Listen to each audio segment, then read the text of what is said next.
आम्ही जिथे आलो आहोत सयाजी गायकवाड यांचा पॅलेस आहे तिकडे आलो आहोत आणि हे अगदी अर्ध्या तासावर आहे आणि इथे मी तुम्हाला एक मस्त गोष्ट दाखवणार आहे ती म्हणजे माझ्यासमोर रस्त्यावर मोर आहेत पण मी एकदम हळू आणि त्यांना कळणार नाही अशा पद्धतीने जाते. सो तुम्ही बघा. एवढा जाऊन मोर बघणं खूप मस्त आहे. ते बघू शकता हा मोर अगदी रस्त्यावर आला आहे आणि असं दृश्य रेअर आहे, रेअर. नाही तर नेहमी हे लोक लपतात. ऑफिशियली आता सयाजी पॅलेसला जायला टाईम सुरू झाला आहे. सकाळी 9:30 ते संध्याकाळी 6 असा काहीतरी त्यांचा टायमिंग असतो. सो बघूया आता सयाजी पॅलेस कसा आहे. सयाजी पॅलेस बघण्यासाठी तुम्हाला पहिले जावं लागेल तिकीट काउंटरला. आम्ही आता तिकीट काउंटरच्या दिशेने जात आहोत आणि आता बघूया तिथे पर पर्सन किती रेट आहे आणि तिकडे व्हिडिओ शूटिंगसाठी किंवा फोटोग्राफीसाठी अलाउड आहे की नाही.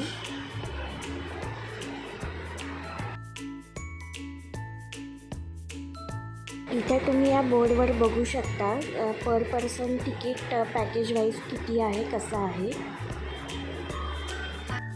आम्ही सयाजी पॅलेसच्या दिशेने जात आहोत आतून सयाजी पॅलेस कसा आहे हे बघायला. सो तुम्ही पण आमच्याबरोबर बघत राहा सयाजी पॅलेस कसा आहे तो. बाहेरून तर अतिशय सुंदर, सुरेख आणि अप्रतिम रेखीव काम आहे.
आता सयाजी पॅलेस बघून आम्ही जात आहोत पुढच्या प्रवासाला दुसऱ्या ठिकाणी अहमदाबादला. आणि वाटेमध्ये जर कुठे काही फूड कोर्ट वगैरे दिसलं तर तिथे आम्ही खाऊ पिऊ. सो मध्ये हे एक आम्हाला फूड कोर्ट लागलं. नवीनच आहे मला वाटतं. इथे याचं जे नाव आहे ते जगदीश म्हणून आहे आणि तुम्ही ओव्हरऑल एरिया बघू शकता. पॉश आहे, क्लीन आहे आणि आतमध्ये गेल्यावर इथे मेनू कार्ड पण त्यांनी लावले आहे स्क्रीनवर. व्हरायटी खूप आहे. ऑलमोस्ट सगळं गुजराती फूड पण आहे. स्नॅक्स, सो स्नॅक्स तुम्ही बघू शकता.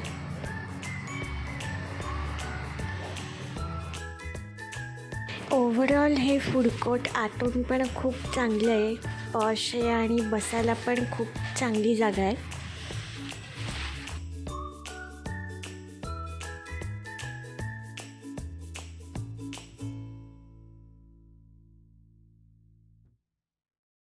जे मागवलेलं ते ब्रेड पॅटीस, मेथी गोटा मेथीचंच भजी आणि त्याच्याबरोबर त्यांचं काहीतरी एक डिप आहे आणि ते झाल्यावर आम्ही मागवली चहा.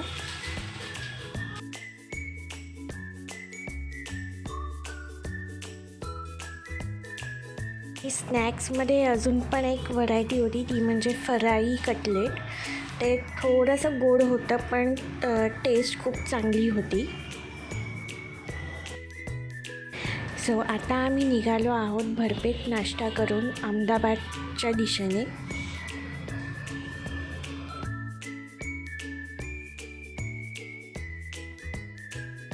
फायनली आता अहमदाबादमध्ये पोचलो आहोत आणि इथे तुम्ही बघू शकता बाजूला साबरमती रिव्हरफ्रंट आहे आणि अटल सेतू पण आहे.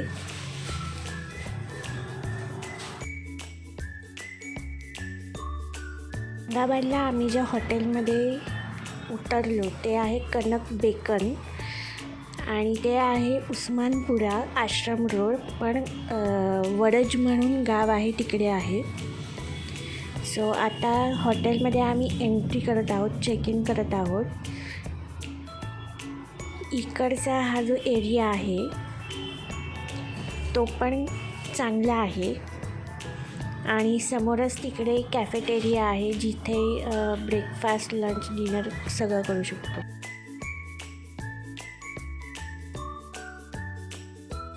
कनक बेकन हॉटेलमध्ये आमची जी रूम आहे ती मी तुम्हाला दाखवते.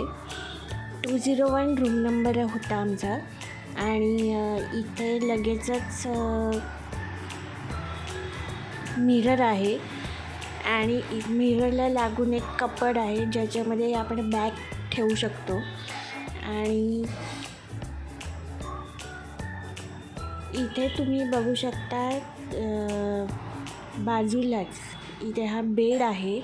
डबल बेड नाही आहे पण आहे, म्हणजे 2 लोक झोपू शकतात. टी व्ही आहे, नंतर छोटं टेबल आहे आणि 2 खुर्च्या आहेत. आणि बाकी तुम्ही आता वॉशरूम बघाल तर छान आहे. ग्रे कलरच्या टाईल्स आहेत त्यामुळे जरा थोडं छोटं वाटतं आहे, पण ओव्हरऑल चांगलं आहे, छान आहे.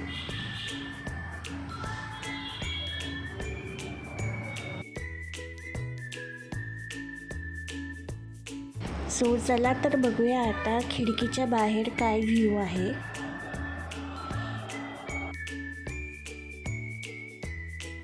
खिडकीच्या बाहेर नॉर्मल व्ह्यू आहे, बाजूला कन्स्ट्रक्शन पण चालू आहे. So it's okay. आत्ता आम्ही आलो आहोत डायनिंग एरियामध्ये थोडं काहीतरी खायला. सो टोमॅटो सूप आम्ही ऑर्डर केला आहे. टोमॅटो सूपची ओव्हरऑल टेस्ट ओके होती. आणि आता आम्ही जात आहोत गांधी आश्रमला. ओलावरच आम्ही ऑटो बुक केली.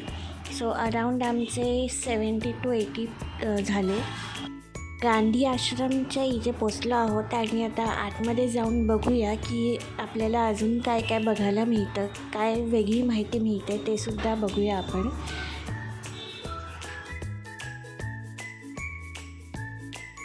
सो इथे त्यांनी साबरमती आश्रम साईट मॅप दिला आहे जिथे तुम्ही बघू शकता की कोणत्या दिशेला काय काय आहे.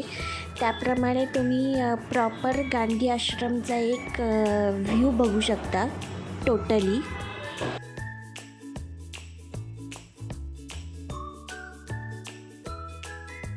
सो इथे तुम्ही बघू शकता गांधी आश्रममध्ये काही खरेदीसाठी एक जागा पण आहे जिथे तुम्ही गांधी आश्रम रिलेटेड काही ज्या गोष्टी आहेत त्या तुम्ही खरेदी करू शकता. Stationery, accessories, books, anything. आणि काही इथे साबण पण आहेत. सो ते खादी सोप आहे ते सुद्धा तुम्ही शॉप करू शकता, खरेदी करू शकता. व्हरायटी ऑफ सोप्स आहेत आणि हे आपल्याला ऑनलाईन पण मिळतात, पण काही ब्रँड आहेत जे लोकल पण आहेत. आणि इथे काही बुक्ससुद्धा आहेत.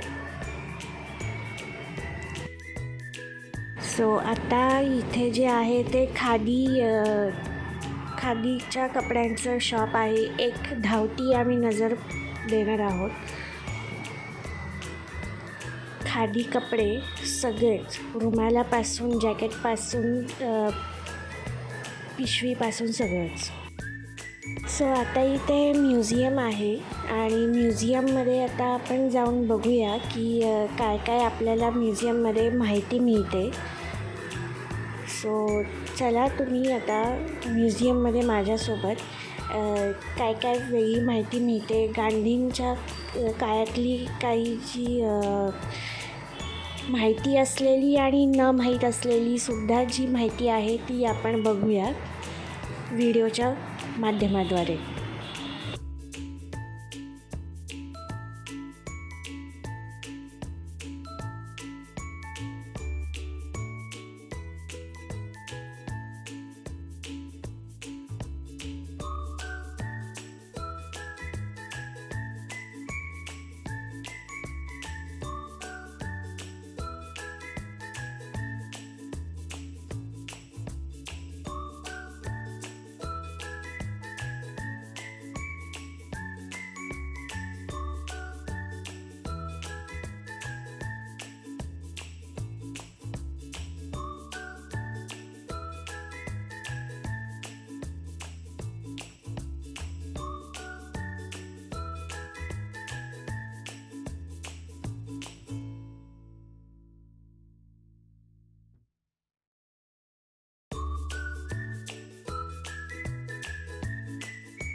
तुम्ही बघू शकता इथे जे त्यांनी एक मिनी स्ट्रक्चर किंवा मिनिएचर बनवले ते मिठाचा सत्याग्रह जो झालेला त्या रिलेटेड आहे. अगदी खरं वाटेल असं त्यांनी तयार केलेलं आहे सगळं.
आता आपण जात आहोत विनोबा भावे यांच्या कुटीरमध्ये.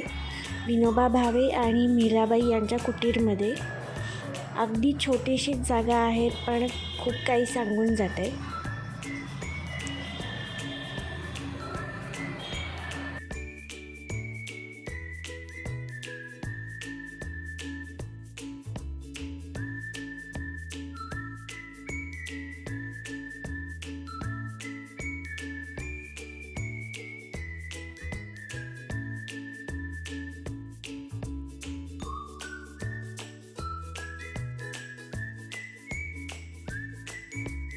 जगदी आश्रमचा परिसर बघून झाल्यावर जस्ट बाजूला नजर फिरवली तर इथे साबरमती नदी दिसत आहे आणि हा जो व्ह्यू आहे तो खरंच खूप सुंदर आहे. खाली रिव्हरफ्रंटचा वॉकवेसुद्धा आहे जिथे इव्हनिंगला स्पेशली वॉक करायला जाऊ शकता तुम्ही. कोणत्याही प्रकारे इथे टाईम स्पेंड करू शकता. फोटो आणि व्हिडिओ करायला खूप चांगली जागा आहे ही.